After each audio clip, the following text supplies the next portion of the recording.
接一下。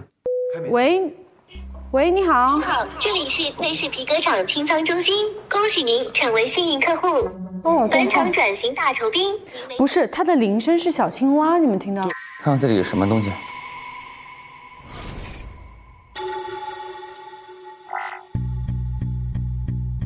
老板，钱收到了，咱们这边等您的安排。有点心情不好，需要通话一下。那是退服的声音。还有一张。工作汇报兔老板，汇报人谈钱。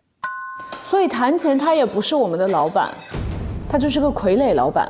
对，安文哲是投资人，谈钱就是个经理嘛。下一个是这是他的常规区打赏监测记录。青蛙爸爸是流量第一，但是死亡。已被老板要求处理。青蛙爸爸是什么？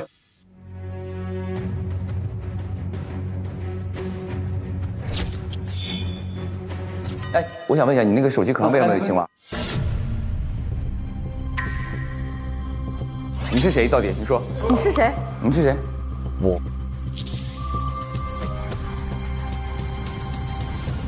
我是青蛙爸爸，我是青蛙爸爸，是青蛙爸爸，我是青蛙爸爸。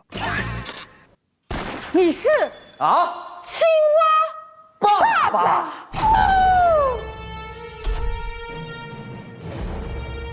什么？我是青蛙爸爸。Top 1复活归来，已升级进入限量直播中。小青蛙是我的女儿。哦，你女儿死了。我现在不知道她死没死，就在你那房间才听到说是在她工地坠楼了。从我旁边脚手架上掉下来一个女的。就是小青蛙。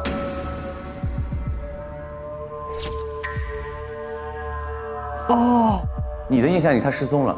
对，然后呢？我有一个女儿，她14岁的时候生病了，很需要钱去救命治疗。但是呢，能力有限，没有那么多钱。我在网上发了各种各样的帖子，想让大家来帮助我。但是没有人来帮我。但是呢，这个点被一家公司看到，一个 MCN 的公司，然后他们就找到我说，我们可以利用你女儿生病，一个单亲爸爸的这个点，卖惨，炒作。来说，我们帮你弄个直播间，你靠这个打赏也很多，你挣钱。我一想，我没有办法，对，然后我就去了。去了之后呢，就是穿着这个青蛙的这个衣服。直播间打赏了多少钱，我就会跑多少圈。渐渐的我发现啊，直播间里会有很多人也是在生活中遇到各种各样的困难，我也不断在鼓励他们，他们也同时给我带来的这种能量，也在让我鼓励着我自己跟我女儿嘛。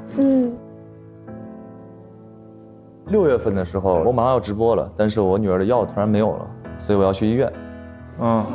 买完药我往家走的时候，我就看了一眼手机，之前女儿给我发了个信息说，爸爸，突然有一个神秘人说是，你要是现在立马能直播，我就给你一大笔钱啊。女儿要替我去直播，一想女儿既然要替我去直播的话，那肯定要进我直播间，然后我就打开直播间一看，我直播间怎么被封禁了？然后我就在网上搜那个直播的片段，就发现我女儿就晕倒在我们经常直播那个公园了。我就很担心，冲向那个公园，什么都没有。那既然直播被封掉，那我们公司一定是知道这个事情。然后回公司呢，发现公司突然间就人去楼空，就什么都没有了。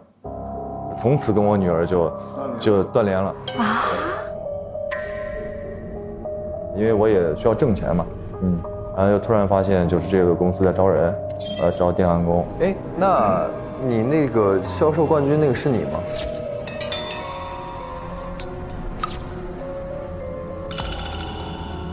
这个公司的青蛙爸爸，我一点都不知道。哎，哦，就所以那天咱们去2楼的时候，我不是很好奇这怎么有个青蛙那个，这是什么意思吗？ Top 1复活归来，你为什么会有这些信息啊？有什么东西？你说。没有，就是发生了这些事情之后，我觉得不对劲啊。当时我不能去表现出过激行为，因为我摄像头在，我也不知道那些人到底是怎么回事嘛。然后晚上我就偷偷的回到2楼，然后在里边发现了这个手机链嘛，所以我确定这些东西都是我的。那么我的小青蛙有可能就跟这个公司有着极大的关系。哦，这是个退友服的日记本。我好像明白了青蛙爸爸说的话，活着本身就是最大的意义。赚不到钱的主播，安文哲写的是你是吧？他这里面写的就是青蛙爸爸的那碗热汤面温暖了我。是我，一定是我。安文哲把他当成一个电子爸爸了，虚拟爸爸精神寄托嘛，精神寄托嘛。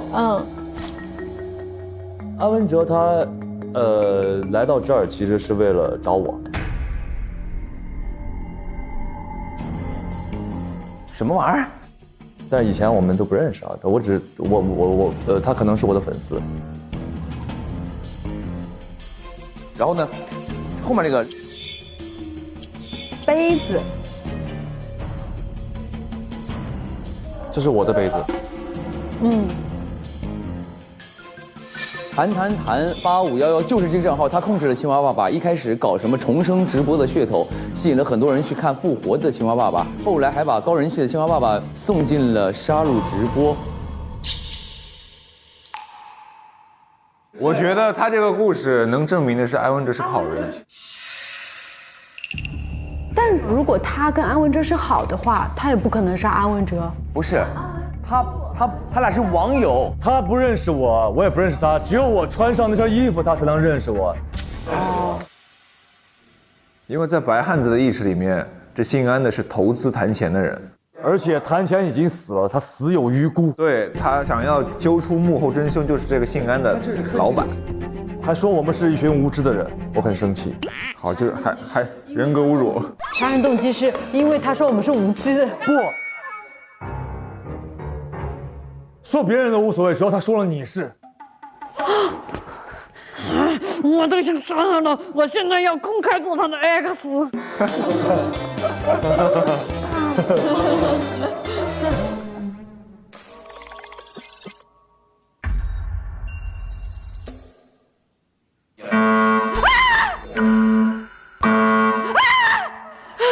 你不要搞，哎，怎么了？乱码了？怎么了？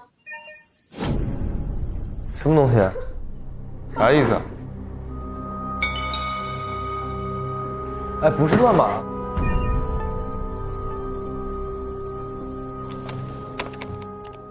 小黑客已成功解密老板手机，正在调取老板手机。老板，我想把青蛙爸爸补进49号，做个通灵直播间，能给您打个语音详聊吗？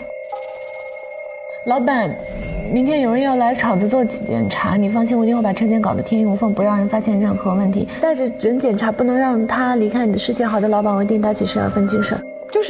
是谈跟一个幕后老板在聊。没错。那这个幕后老板是坏的，对吧？他不是我们说的这个神秘人是好的，说要停掉。没错。下一页。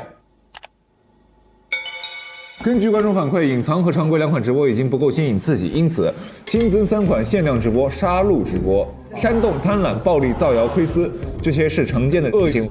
是恶之源头，需设计出81个。榜一大哥才能选吗？榜一大哥选择完毕，游戏开始。造谣。水越来越深了，得快一点了。哇，这个好吓人！哎，救命！有人吗？救救我！哎，必须每次死人。下一页。谈钱的黑网管理权已到手，虽然老板的账户还是破解不了，但很快能解决老板本人了，黑网彻底就归我们了。我们，所以这个姓安的雇了一个黑客，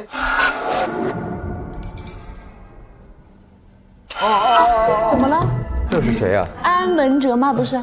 哎，不是不你。哎，不是不你。你解释一下这怎么回事先？这不是你的照片在这儿。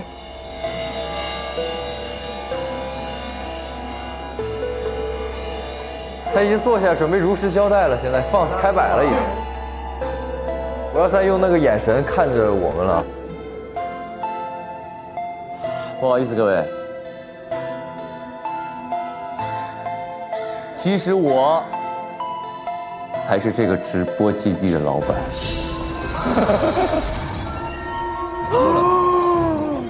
才是这个直播基地的老板。老板。你就是那个大老板，没错，万万没想到。这个谈钱呢，只是我雇的一个执行者而已。这所有的一切的一切，所有的杀戮直播也好，所有的糖果也好，这一切都是我的计划。就有人在整我！这是一个直播工厂。杀戮直播！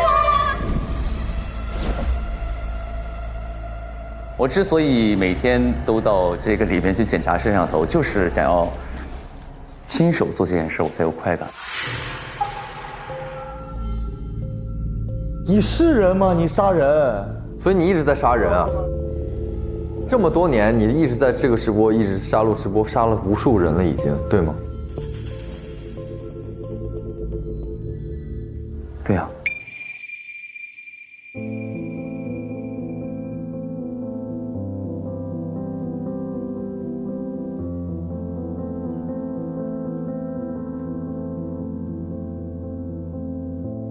你为什么要这么做呢？我只有一个问题：小青蛙是你杀的吗？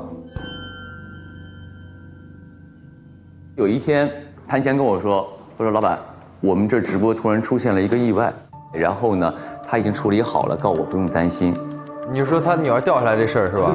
没错。因为我不负责来实行操作，他只跟我汇报工作就可以。就是这样的一个关系。那你跟这个安文哲是什么关系？我跟他不认识，就前一天谈钱，他给我发消息，他说：“老板，有人要到我们公司来检查。”哦，我心想说，那检查就检查呗，但是我们的秘密不能泄露出去啊。然后呢，我叫谈钱陪着他，所以这个安文哲就是昨天来检查的人嘛。但是呢，突然昨天谈钱死了，突然安文哲来了，说我要接管这个公司，我当时就懵了。从今天起，这个推田食品厂就由我接手，也就是说，我是你们的老板。我想说，我才是这个公司的老板啊，他凭什么要接手？所以呢，我在半夜的时候就去到了他的房间，他的办公室，去到他的那个密室里，我看到了这张手机上的消息。他有时间12点38分，有一个他雇佣的黑客说谈钱的这个账户已经解开了，对，但是关于我的账户他还没有解开。他这里写的是，虽然老板的账户还是破解不了，但是老板本人马上就能解决了。是想解决掉你？他想干掉你。他知道你是老板，他知道你是谁。我不知道他知不知道我是谁，但是他来抢了我的公司，这是我的地方呀，他凭什么，对吧？所以你想杀了他？没错，我承认我要杀他。所以你的杀人动机就是因为你知道了他想要接管你的公司，你就想把他杀掉，以及他马上要揭露你的身份了。没错。你看看你拿着那个手机那个笑容，下一秒就要拔刀了，你这杀人动机比他还强。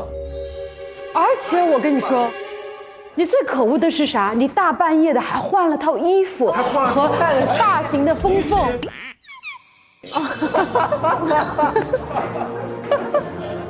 最可恶！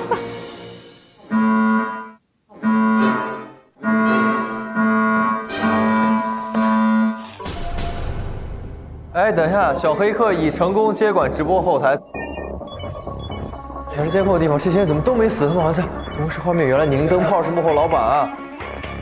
还是要感谢宁灯泡杀戮直播给我带来了不少乐子，嘎嘎嘎！表面上是小电工，实际是大 boss， 好带感的人设，我去开盒了宁灯泡。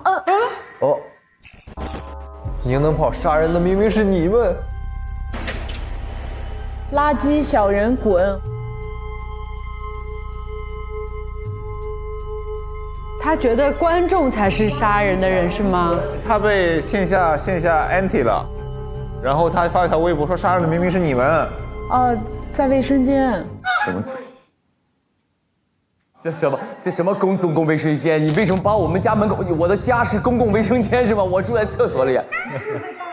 你看你那个抽纸，那抽纸那块儿，那不是纸篓，那也不是纸抽，那个是我家门口的邮箱。我那是厕所。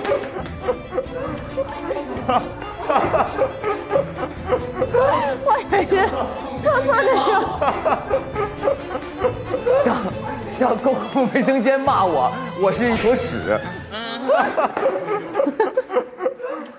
是这样的，朋友们，为什么我要做这个杀戮直播呢？因为我恨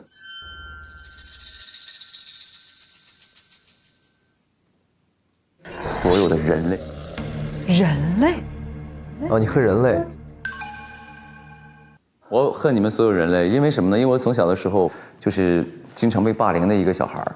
然后呢，我唯一的一个朋友呢是一只小流浪狗，它叫汪汪，一直陪着我。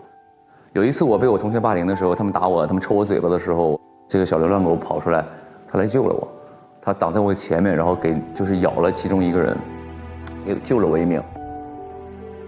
我就仓皇地跑回家了。然后第二天我去找那个小狗呢，就没找到。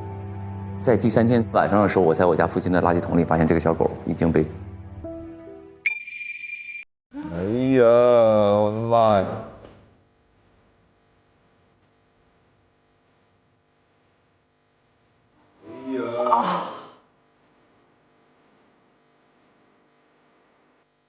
然后呢，我就很想念它，我就很怀念它，我就想说，那我就努力上学，然后成为一个非常厉害的人，我要创造一只永生的汪汪。AI 狗。对，经过我不懈的努力呢，我成功了，我创造出来的这个 AI 电子狗，并且我也获得了很多的钱嘛，因为我可以有这个发明创造了嘛，然后又卖出去好多。其实这个汪汪我设计它的初衷是想陪伴每一个孤独的人类嘛。我给它设定这个程序是让它积极的与人进行互动。这个狗呢，它就是有一个自我学习的能力。你人类喜欢听什么，我就跟你说什么；你喜欢看什么暴力的那种血腥的东西，我就给予你这种的回馈。然后呢，突然有一天，我们这个使用这个小狗的一个用户呢，就自杀了。所有人就站起来了，说：“你这个狗就是一个杀人机器。”然后呢，站在道德制高点说这个机器狗是错的，制造它是错的。所以你反过来想杀掉人？你要把这些恶回馈给我。没错，所以我把我所有做 AI 赚到的钱，我买了一个公司，要做杀戮直播。那你杀掉他们就行了，为什么要杀我们呢？你们都在我眼里是一样的。那现在呢？有所改观吗？这很难评。万万没想到。等一下，这还有东西。 7个字母，左3右4。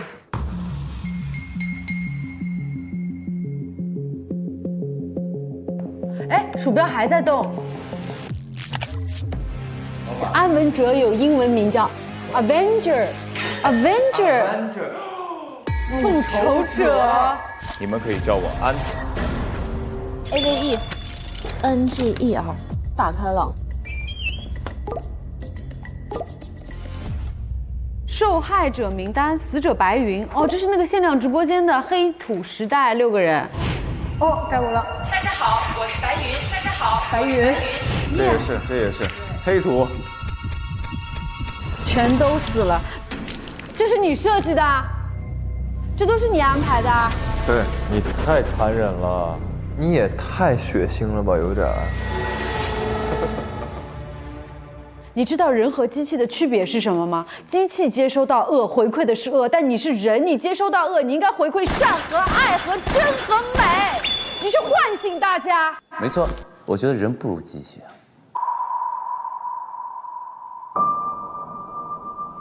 好，我今天就让你知道人和机器的区别。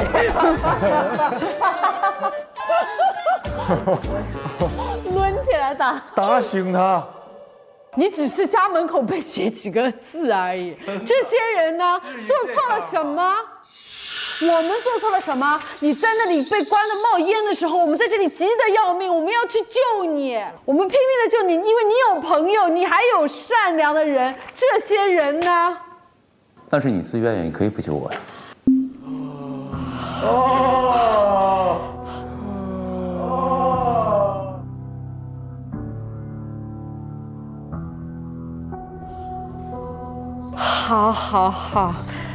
好，出了这个门，你和我就是陌生人。但是这些人的那个死因下面都应该是安文哲自己写的。不血深仇不却步。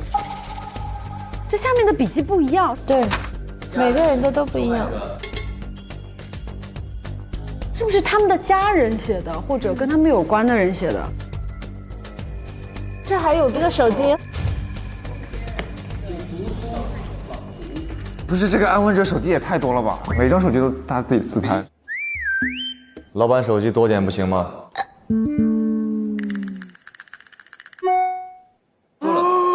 打开了，快，我们破案，快！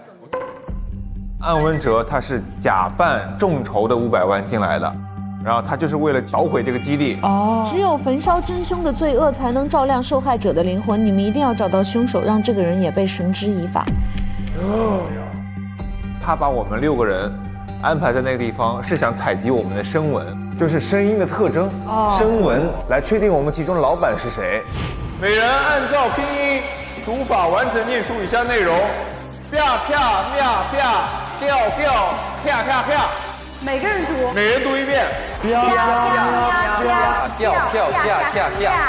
哦，就是我们误会了他，其实他不是想杀我们的，对，他只是想找到老板。对，结果他在小黑客发现他是老板之前就被其中的一个人给杀了，然后小黑客最后发现了，他说宁灯泡背后还有一个人，这个人更加神秘，查不到任何信息。宁灯泡背后还有一个人，那这个人不是显而易见，因为只有一个人的故事没说了。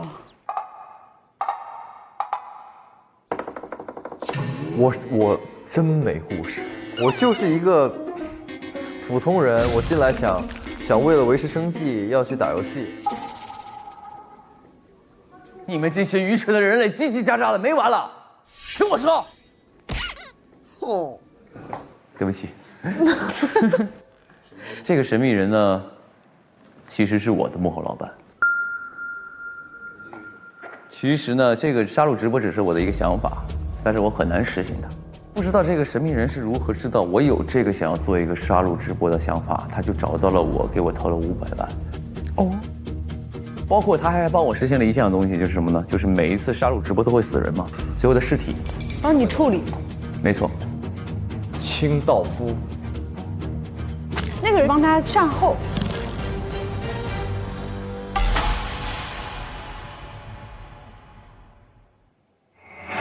第6场杀戮直播间已结束，管理员可通过传送舱返回工厂。走吧。线索都放箱里了。天哪！接下来将进入 X 确认环节。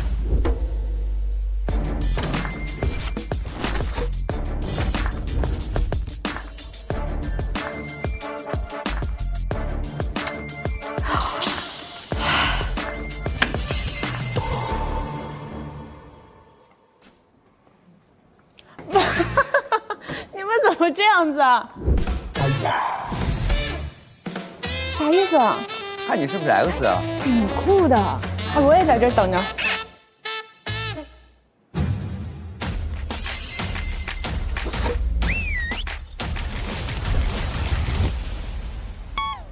清白2字写在我的脸上。我不想看了，我不想看了，就看到这儿够了，看不下去了。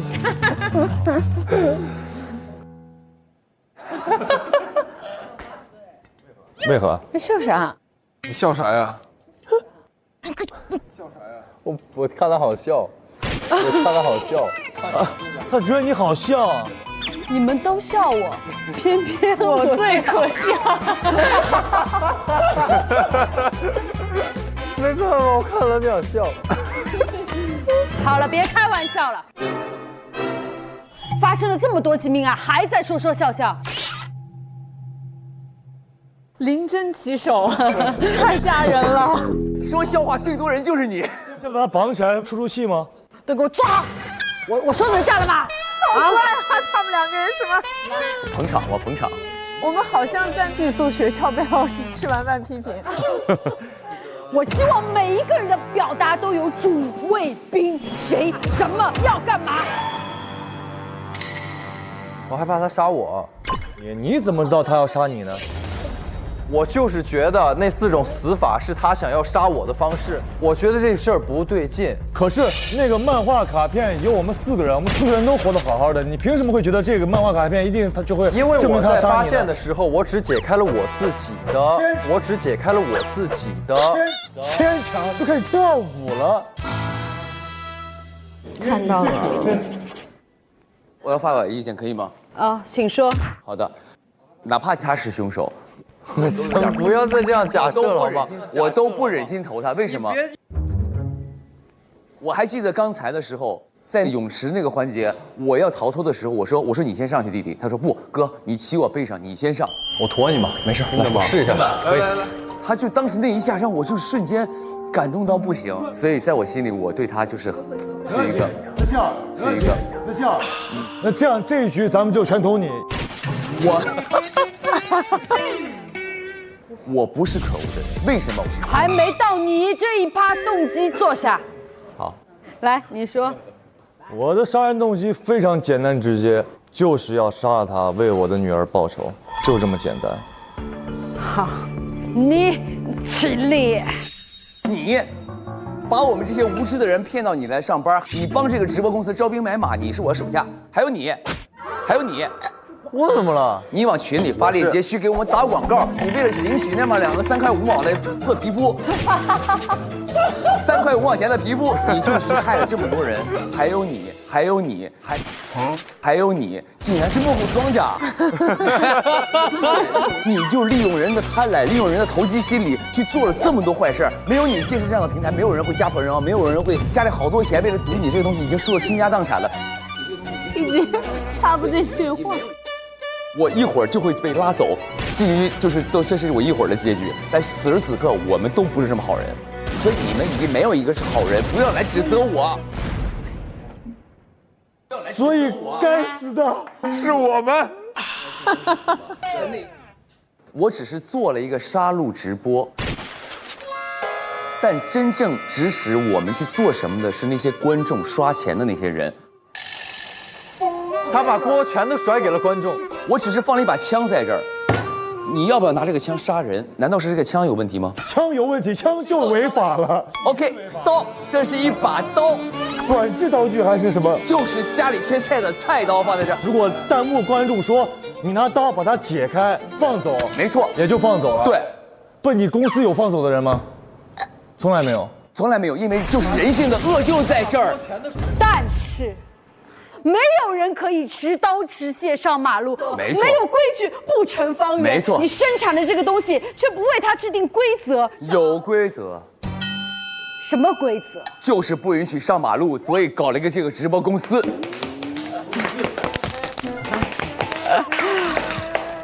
好，我只有一个问题，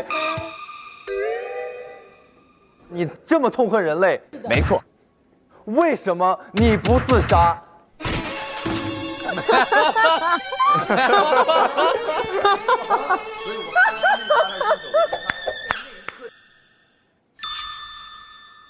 你把一帮人骗到这里边来做直播，你明明知道直播是什么样。我那会儿不知道这是直播工厂，我那会儿只知道这是推田视频厂。我们不知情。我们3个跟你的区别就是我们都是被动的。你组局你是被动的，我是为了帮助工人们发财。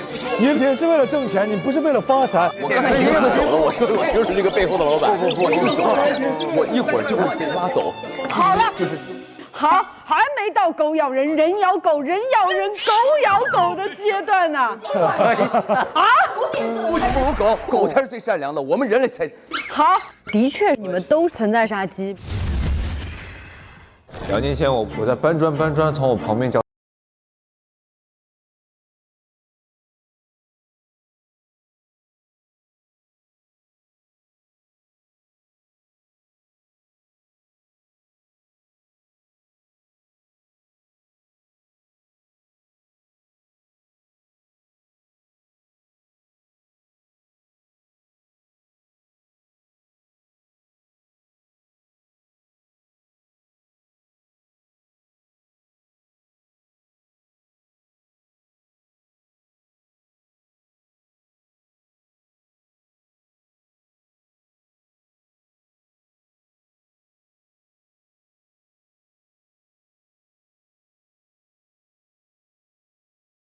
我的地方呀。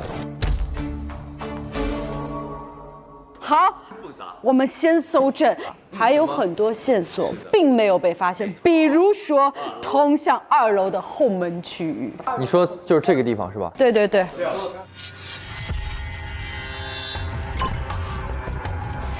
我们得去看看有没有什么发现。都是忘恩负义的人，都是踩在我的肩膀上，获得了自己的生命。哎，刚才那几把都是他把我们救出来的，故意博取我们的好感，杀手啊！你可以这样理解，我也可以这样理解为你为忘恩负义。哦，可以，没问题，忘恩负义没有问题。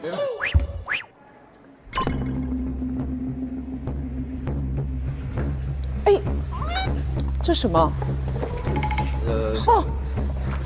哦，一把刀。哦，这不绑我们的绳子吗？哎，是。绳子啊，是你绑的我们，你来过这里啊？我就去看我们的那个车厅大门，还有这个工厂的后门。是不是只有你一个人来过这儿？哎，我来过这儿。你为什么来？晚上我就偷偷的回到2楼。我去2楼的时候，我经过这儿了。啊，那就也算他一个好了。这里面有一个特别重要的东西。什么？就是这个新风系统。新风系统开启后可以进行全工厂空气循环，从这儿下药，在这儿如果下了迷药，可以把整个工厂人全都迷晕。哦，你把那个里边扣一下，拿。朋友们，看，哎，迷庸了，对，迷庸了。滤芯里面有个迷庸了。哎，朋友们，安全火柴点的，那个黑色胶带是什么东西呢？不懂啊。这里面写着超强粘力杀人手法，会不会是那个安文哲他点的这个，他想给我们弄的，不是凶手本人过来的？那就是有一个问题了。这一切如果是安文哲做的话，那个凶手一定得知道安文哲这个计划。没错。要不我们上去看看呢？好。那还有啥？再看看。就我觉得还是得再仔细找找。你什么身份就要找？对啊，你什么身份啊？我是一个公民的身份。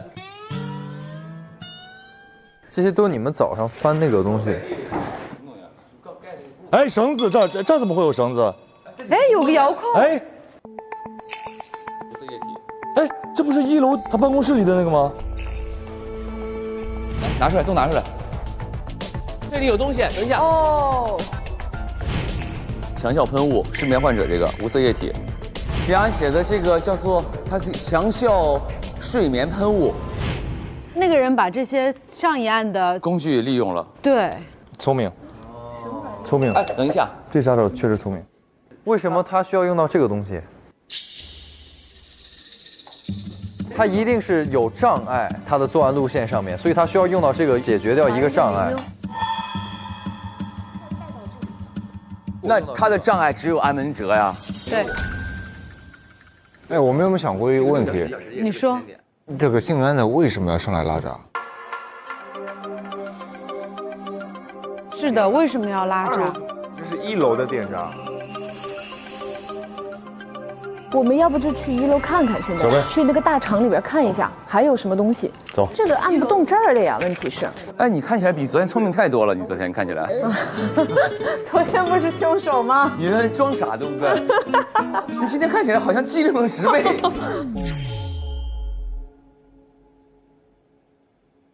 哎，我们今天早上是什么时候醒来的？几点钟？8点醒的。那个迷药是几个小时？6个小时。所以有可能2点我们闻到了迷药。接下来就是时间线的问题了。来，我应该是第一个，15到30。几点？15到30。12点。26号凌晨。你去了他办公室。对。然后你几点去后门查看了呢？20的时候。12点20的时候。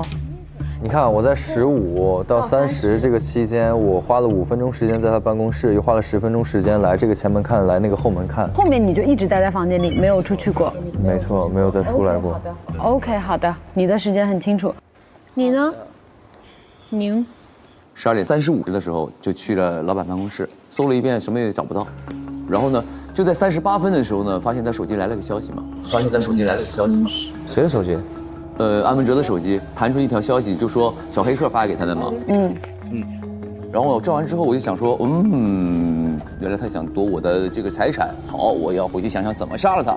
于是呢，我就在38分看完那个消息，拍完照之后，40回到我的评审间里。12点40。对，12点40。哦，你的杀机又重，出现的又早。12点15分的时候，我在宿舍呢，当时一直在宿舍，之前也在宿舍，我看到他出去了，然后15分钟之后回来了，就跟他的时间是吻合的。对。然后12点45分的时候，我准备去那个直播间看看。那12点15到45之间，你一直在寝室？对，一直在寝室。然后我就从宿舍通过这个办公室，到了密室，按那个电梯，我去了直播间。然后当时正好是45分嘛，看到他把主播遣散了。哦，你看见了。我就拿到了主播旁边那个兔子，当时我就很害怕，我说这兔子怎么会在这儿？我想找到那个直播人员是谁拿到这兔子了，我就又回到了办公室，我想找那个直播人员的名单，但没找到。然后在密室里发现了那个箱子里那张半张纸，就是那个血海深仇那个。当时我就害怕，我说这个是不是回来寻仇的？你一直在害怕。对，就是这样。几点回的寝室害怕呢？45分是上去的，55分我就回到宿舍了。我当时就一直10分钟来回就10分钟，你的时间是吧？对啊，55分我就回到宿舍，然后特别害怕，然后1点15分的时候我就从宿舍出来，我在走廊上。1点15分又出来？对，1点15分出来，走廊上打电话给我老师傅了。就是我说的那个电话。没错，这是我的时间线。那这个把你排得很干净，因为你如果1点15分才发现你的杀机，到2点，他就要点那个香把我们迷晕了嘛？对啊，你来不及准备。凭什么来不及？没有凭什么，只是我这么推测，你可以。这么推测就不对。好的，下一个那个白说自己的时间线。我1点钟去了2楼，1点钟去的2楼。1点钟。你去2楼的动机是什么来着？就是想吃完饭想遛弯。这个动机就突然去了2楼，因为咱们之前去的时候，我看到了青蛙爸爸，因为我知道青蛙爸爸是我自己，我有那么多摄像头，有那么多人，我不敢当时表现，所以我要到夜深人静的时候，悄悄摸摸的走上去，然后去查看一番。明白。1点09，拿着玩偶回到了我房间，然后呢，玩偶里边就发现那个手机链什么，确定这是我的了嘛？然后我说这必有诈，然后我就要去办公室里边再去看看。几点去的办公室？1点10分就去了办公室，然后就发现了关键性交给你。这个老板他就是杀了我女儿的人，所以我一定要干掉他。所以你的杀机也是在1点10分才出现啊，那就不存在什么这么晚发现杀机，不可能，因为你们都是很晚。很多人凌晨的时候看这时间线都在工厂大厅行动过，所以肯定留下了点什么。对，哎，那我们再来找一找看，他们还留下了什么？是谁？是谁留下的东西没有被发现？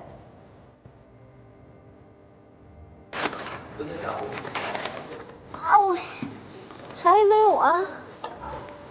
哎呦，哎呦，哎呦！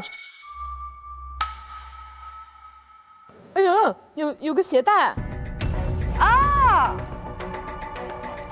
你好厉害，是都有吗？真的假的？这是绿萝的种植方法吧？啊，都有鞋带。哎，这是什么？录音笔。这么大个东西。厉害厉害。长按开机。喂，我少了些东西。好像是有人发现了什么，还是如期进行？还是如期进行。现在工厂里只剩他们6个，我2点用草本迷药迷晕他们。2点。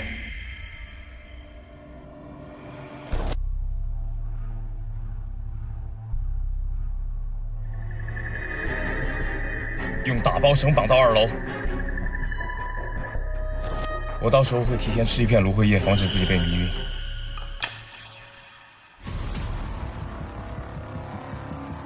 无论如何，都要进行杀人的直播。这通电话里面对凶手来说最有用的信息是芦荟。看一下哪个芦荟被切过？有切过，掉过一段。很明显就是凶手听到这些东西，知道了计划，知道芦荟叶可以防止晕，含一片在嘴里边，对，就在床上装晕了。然后他布置好了那个现场，他就跟着被绑上去了。然后我们醒来的时候，他也是假装醒过来的，其实没有晕。但是我有个，你有个什么问题？那个喷的用来干嘛呢？对我也不知道。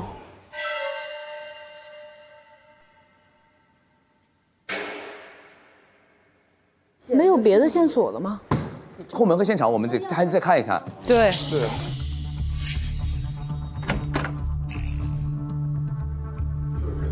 这门能打开吗？开不开？开不开？锁的，我们出不去啊。有没有紫色的地方？因为那个东西如果喷了，它会残留紫色的东西。这儿，在那儿，这个地方有紫色呀。这不是紫色吗？我真的，哎，同城旅行也是紫色。是啊。看看上面，易燃，啥也没有啊。易燃是什么意思？装的是不是安全火柴啊？安全火柴易燃。哦，这绳子是能被点着的呀。哦。所以呢？想一下，想一下。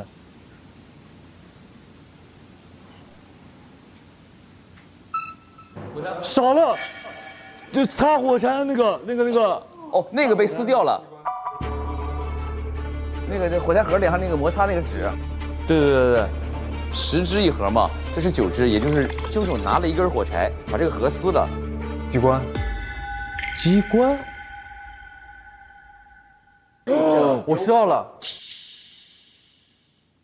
我知道了。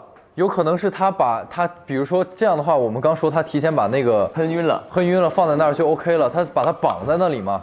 哦，电的时候。哦，那这个黑胶圈还没有，超强粘力不知道是干嘛的。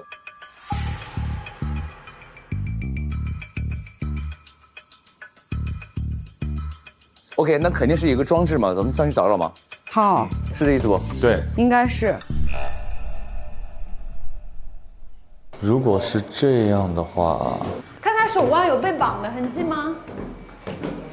手腕没有啥被绑的痕迹。哎，怎么了？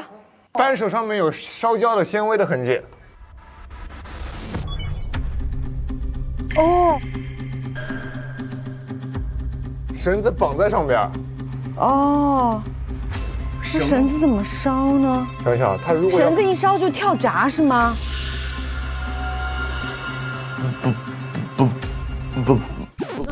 我看一眼这是 B-box 啊，干嘛来一段 B-box 啊？不。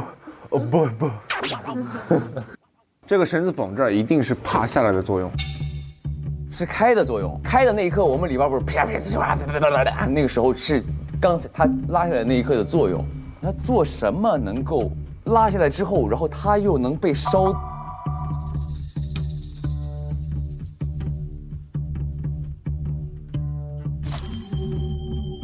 喷雾它的作用。哦，我知道了。你说，我们出门的时候，其实我们只看到了那个门在动。对。哎，外面怎么了？有人在敲门。它其实是这个尸体，它在被电的时候它在动嘛，说明那时候尸体是活的。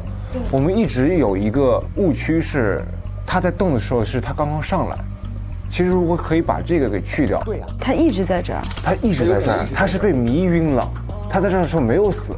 我们刚刚踏出来的时候，他这个电闸啪一开，就是被迷晕了，他被电了，他也会动。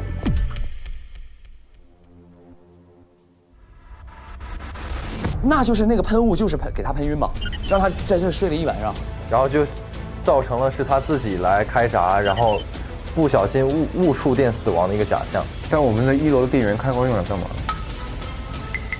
你再看看，我觉得可以看看，检查一下那个门把手有吗？没有。这儿，不是摩擦，纤维烧焦的痕迹。哦，绳子固定在这儿。你们绑一下，还原一下。来，你绑在那儿，那就是这个，那是第一处，这是第二处是吧？等一下，我觉得这个短了，对不起，因为我觉得它有可能延伸到更下面的地方。它延伸到1楼，所以控制1楼的开关。哦，有可能是那个传送带，也有可能。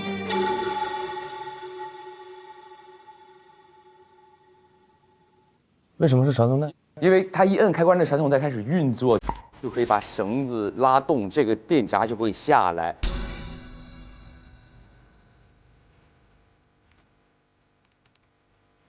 所以那个电源开关是用来启动这个时间装置。哦，因为它垂到下面了嘛，对吧？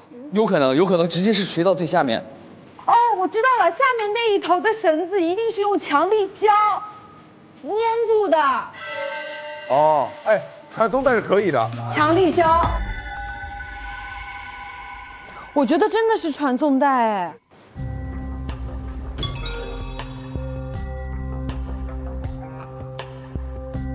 哎，带力胶。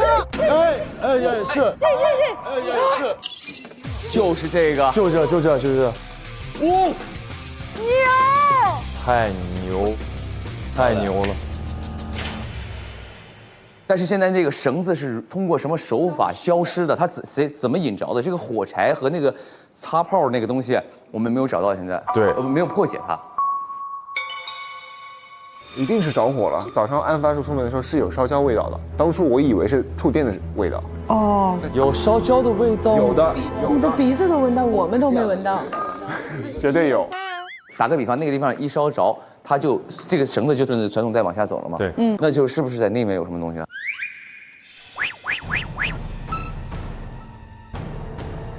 哦，在这儿。哦，在这儿。什么？哦。哦，在这儿。啥呀？大哥，他把它贴在这里了。啊，摩擦火柴啊，他把这个贴在这个上面，火柴这样。然后这个东西，对，走过的时候起火。这是天才吗？这个人这么聪明。等一下，我觉得他是天才，我最好他现在就出来认这个天才这个名讳。我认啊。我觉得是我干的这事。不，我认这种事情。我认这种事情。行了，破案了。破案了。破案过程破案了。没问题。非常好。一定是这样。就还原了这个案发现场，然后呢是谁干的呢？我已经锁了。你锁谁啊？至于我锁谁，我现在还不想透露。回前厅吧，回前厅吧。还原一下杀人手法吧。首先我们发现了一个喷雾，对，然后发现了一个1楼总店，然后在那个密室里面发现了很多绳子、火柴、胶带，这些都是凶手作案的工具。然后凶手呢，肯定是听到了这个录音。现在工厂里只剩他们6个，我2点用草本迷药迷晕他们。知道了被害人的一些计划，他想利用这个计划来杀掉被害人，但同时也让他自己存在在被绑的那个直播间里面，做一个不在场证明。所以他首先把被害人给迷晕了，放到电闸的旁边，制造了一个意外死亡被电死的现场，然后他用绳子把那个电闸给捆上，拉到了楼下，贴到了传送带上面，然后把火柴贴到传送带旁边。在我们醒的那一刻，利用1楼的电源开关开电，绳子被传送带的力给拉下去，关了电闸，同时绳子自燃。然后同时被害人当即被触电，他开始发生抽搐，我们就看到了我们睁开眼看到那一幕，一边抽搐一边有火柴燃烧的味道，制造了这么一个假象。是的，非常不错，我觉得这个能推出来真的很厉害。警探，我现在有一个方法，直接锁凶。那个遥控器，对吧？这车指纹，你不要告诉我。没事，继续。好，开个玩笑。但的确是那个遥控器，昨天还是没有电池的，今天就有电了。谁是玩弄电的人呢？配电接。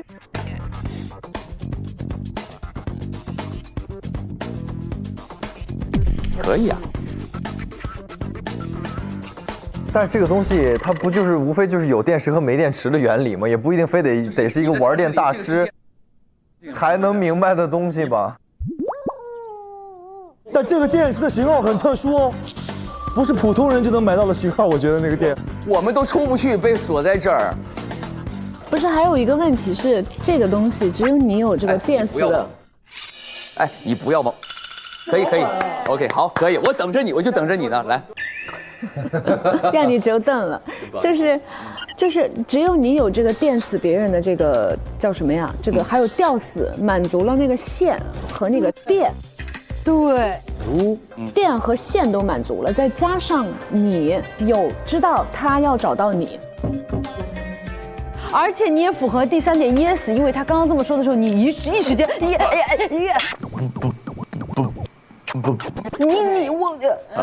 好，你非常符合这3个。这个是很离谱的一件事儿，你知道吗？为什么？他说了，这个文字叫做亲手安装了所有摄像头，但是目前查到其期间间接，听到没有？间接不是我做的，就是因为我装了摄像头，间接导致了这些人被电死，跟我有什么关系？我是装了摄像头而已。因为这个去定它，我觉得有点离谱。没有说是要定，我就想听一听。只是说有这个东西在，不然它存在也没有意义，加重了一层嫌疑。你是这里的 boss， 这里东西都是你设计的，所以你更容易像是会听到这通电话的人。比较满足作案条件的一个人，反正是。我觉得最有意义的时间就是1点半。啊，对，1点30，他是在打这个电话吧？对，所以这个凶手这个此时此刻一定是在这个人身边或者他周围。这不一定啊，这不一定。这跟录音笔，我觉得很有可能是一个前置条件。对。所以这个录音笔应该是他提前放到那儿，凶手一定是第2次回去了。那个录音笔就是我们凶手录的，一定有一个人回到那个房间才能录到这个东西。没错，重点是谁会2次返回？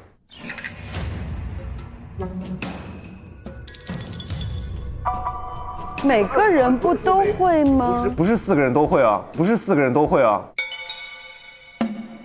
按照我们的时间推理，他15分到30分游走了一圈回去，拿了个电脑，他的初衷是啥？初衷是要逃出去。他为什么要2次返回？他看到那些卡牌了，他以为那个姓安的要杀他了。对，一个正常人，一个人要杀我，我还要去找他。安安静静看完了那个卡片之后，就再也没出过宿舍。他是这样的逻辑。OK， 所以他没有理由2次返回，他跟我是一样的。哎。你为什么没有理由2次返回？因为我15分打了电话，老师傅那边得知他要追杀我，我才确定这个人就是那个姓安的要来杀我。我当时那种心理，我怎么可能2次返回去迎头撞他呢？就是害怕，我就是害怕，那就蹲在宿舍里害怕。对啊，我实话实说，我就是害怕。那他会不会来宿舍里直接干掉你呢？那我也不会主动去找他呀。我觉得贺说的有道理，是从杀鸡出发，到底他是要躲着安文哲，还是要追杀安文哲？那你要是这样，我就是要杀他。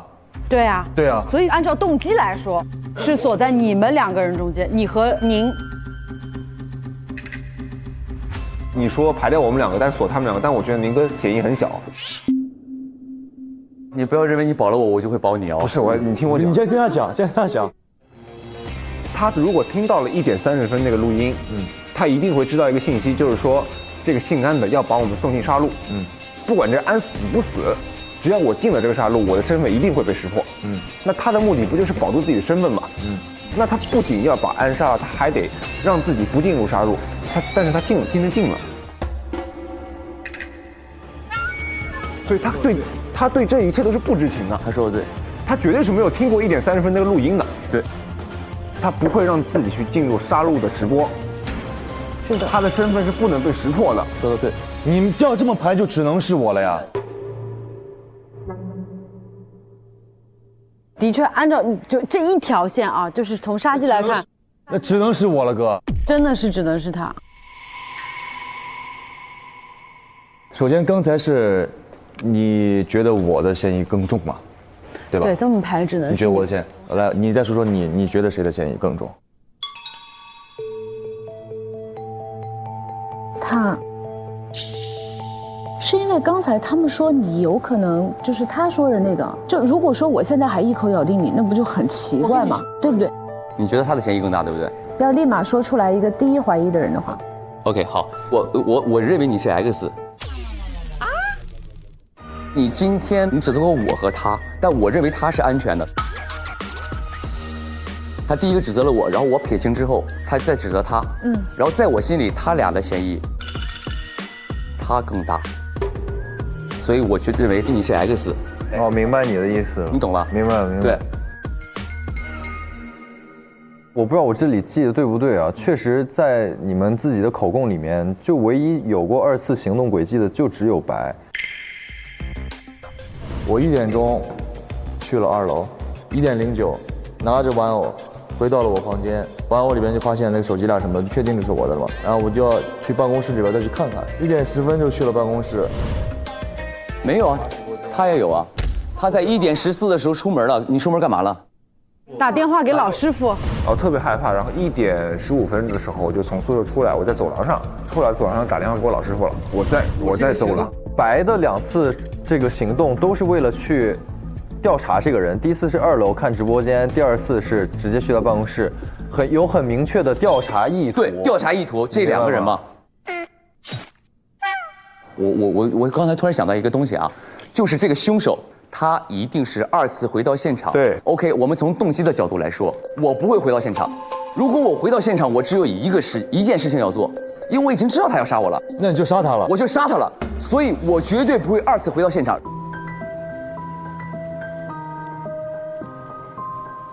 所以有一个逻辑是这样的：你2次回去，你要不要杀了他？我就干他了。没错，通过你2次回到现场的一个动机的话，他已经消失了。你在帮他排清？没错，他已经清了。他不是凶手，我能感受到他不是凶手。未必。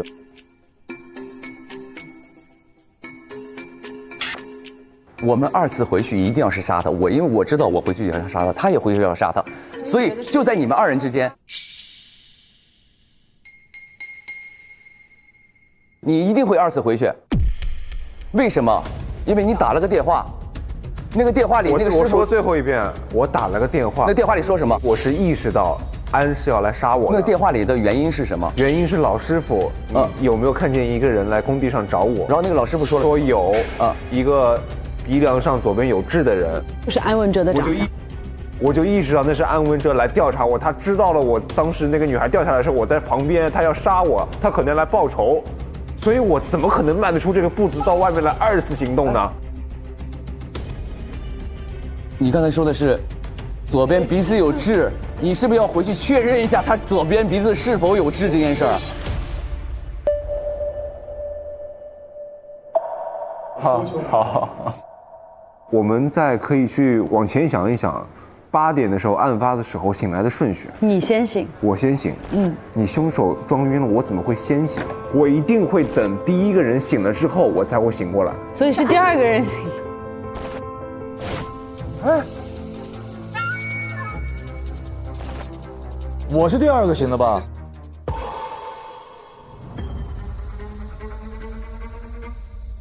谁先醒这个东西是没用的。我是凶手，我可以先醒，叫醒大家也可以。我是凶手，我装作最后一个醒也可以，这不是一个理由。有道理。现在其实我们3都不干净，最干净的是他。谁是凶手？你觉得？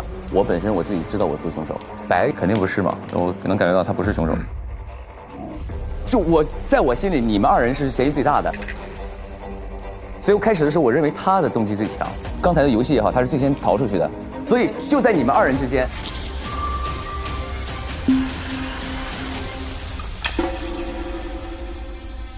行，那我们就准备去投票吧。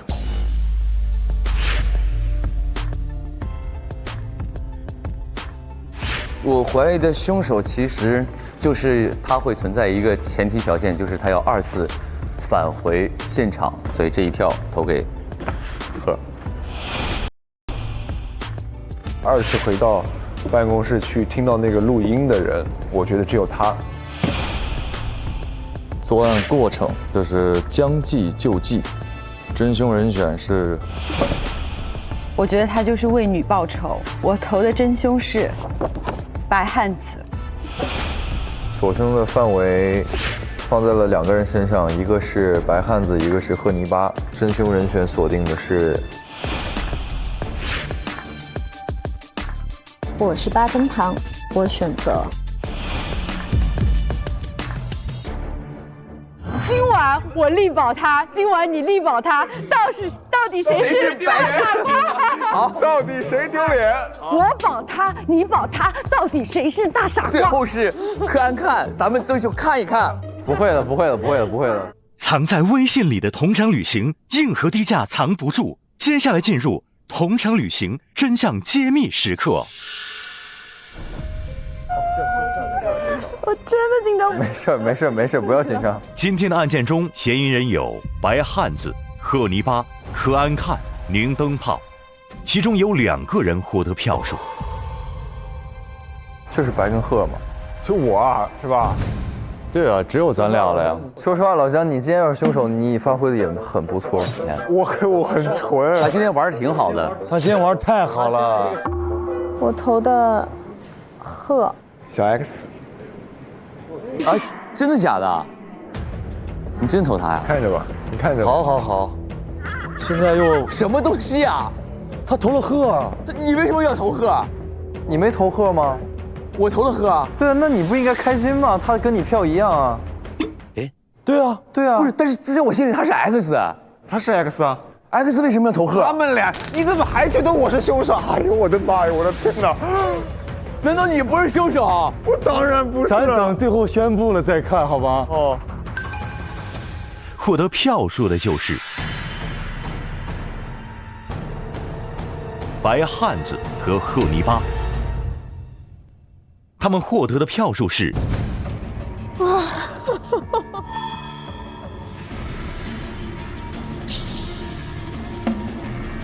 不是吧，兄弟们？分别是3票。 我今天投的真凶是白汉子。白汉子。真凶人选锁定的是白汉子。真凶人选是贺泥巴，这一票投给贺。我选择贺泥巴。分别是3票。什么？分别是3票。那咱们赢了，咱们赢了。平票，好人赢了。平票就是好人赢。在平票的情况下，凶手输。无所谓，无所谓，我是好耶。你耶什么？好人赢了，我是好人，我就知道我赢了呀。平票的情况下，投对的玩家获得金钥匙。啊？什么玩家？投对的玩家。哦，那这个机制是对的，还不能躺赢啊！你说不定投对了呢。对，我说不定，万一呢？反正现在5-5开嘛，对不对？无所谓。你今天不是 X 啊？哦，你是 X， 那你投他？他是 X 啊？你，我现在就怀疑我老板，要不我这个他傻瓜，我真的是傻瓜了。接下来即将公布真凶人选，真凶就是。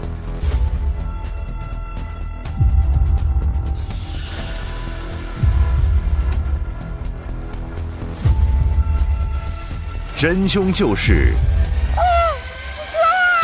真凶就是白汉子。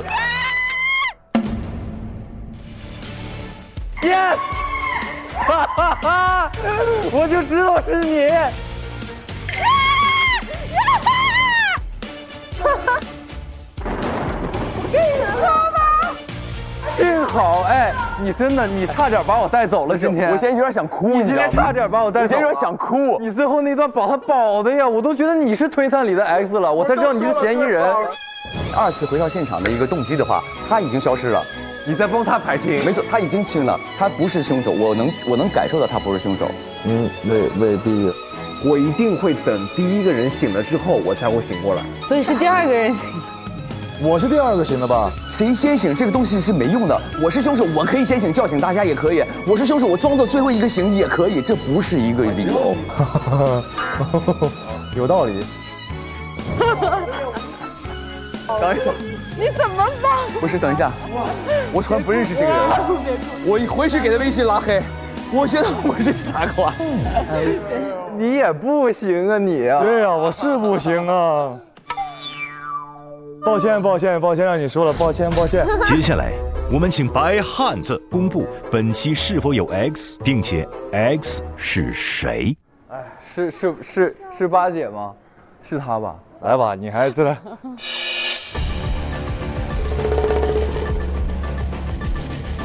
没有，不是，八姐。你们2个真的2搭呀！今天是我就是为了让大家觉得不可能。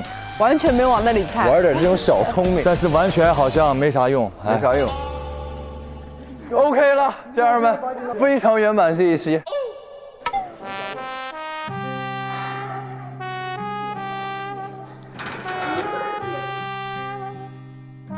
哈哈，恭喜阿哥，你也是赢了，但是你没钥匙。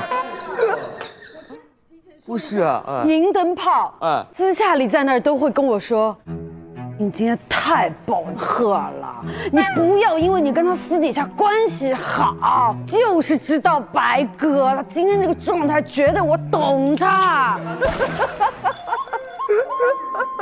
我们让宁灯泡发表一下感言。今天我觉得是这样的，他上次相信了我，被我骗了，今天我从头到尾的相信他，还一下是吧？对，还一下。OK，你真的从头到尾的相信？从头到尾的相信他，因为他今天太正常了，太松弛了。今天获得金钥匙的玩家有柯安看、贺泥巴以及金汤勺，谢谢，恭喜3位。由于贺泥巴在本案之前使用了抢你低卡，什么卡？抢你低卡，指定一个人可以把他当期的金钥匙抢过来。他指定了一个人抢夺他的金钥匙。他抢夺的人是8分糖。你好聪明！保一下，万一他赢了呢？他今天没有钥匙嘛，所以你白抢了。对，如果我输了，他赢了，那还是他的错。他怎么都能拿到？怎么能拿到吧？对啊。我第2名还行，第2名。哦，他这2天都选错人。啊，连着2次。哎，等一下，起雾了。哎。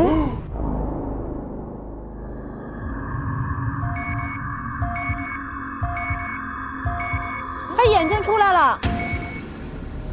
哎，40小时过去了，你们还记得自己是谁吗？是谁？我是金汤勺啊。我是柠檬泡。我是8分糖。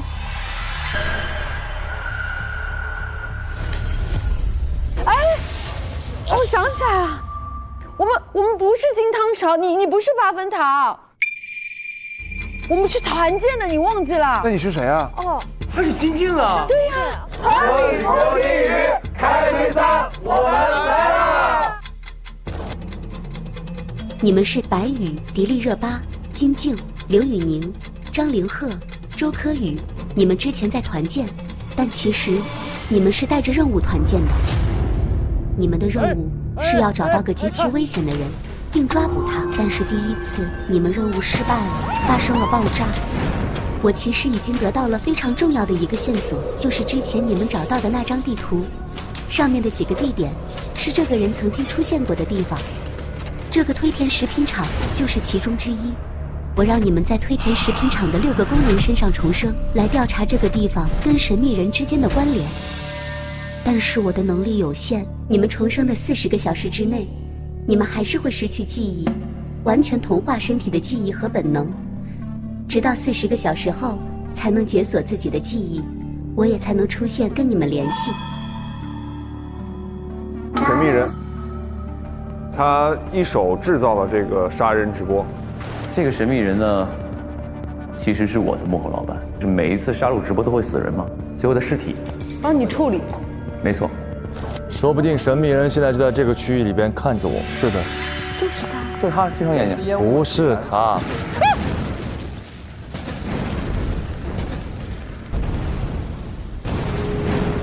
哎呀，忘记说了，这几个地方都被安装了炸弹。虽然在40个小时内你们没有记忆，但是我相信，凭借你们的聪明才智，一定可以看出有问题的地方。如果能够在40个小时后回忆出这些奇怪的地方，并且拆弹阻止爆炸，你们能救下不少人。